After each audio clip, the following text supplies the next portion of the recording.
后来真正是有够赞，总算是落雨了。但是欠水的危机也未解除，大家也是爱较欠用水咧。继续来看这个疫情指挥中心上新的宣布，这个外航阁有2个机师来确诊患着新冠病毒。指挥官陈时中讲，这个是因为专案采检来确诊，这个是因为检疫期满采检确诊，这个感染源拢要咧调查。到目前为止，华航有9个机师，甲一个机师的家属来患着病毒。1102是一个它居检完毕那3天居检完毕，那经过我们这个例行的采检那就是阳性。那1105是我们这个在召回的机师的一个采检那2个是阳性。那大概有人在问，好像这位机师4月16号有参加公开的活动。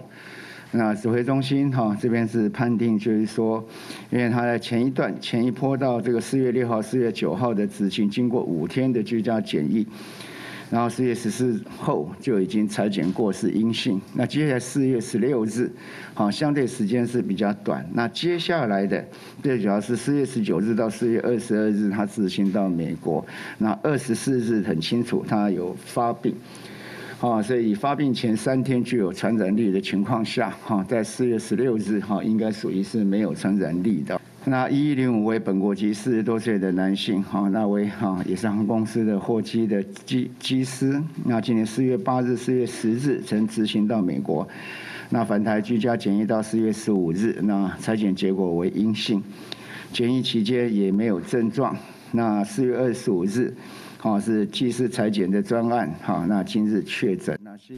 另外，今仔日是来增加到2例境外输入的病例，分别是缅甸籍40多岁男性，甲中国籍嘛是40多岁男性，2个人是共一架船的船员，拢为菲律宾来入境。台湾目前确诊的病例数1104例，有12个人死亡。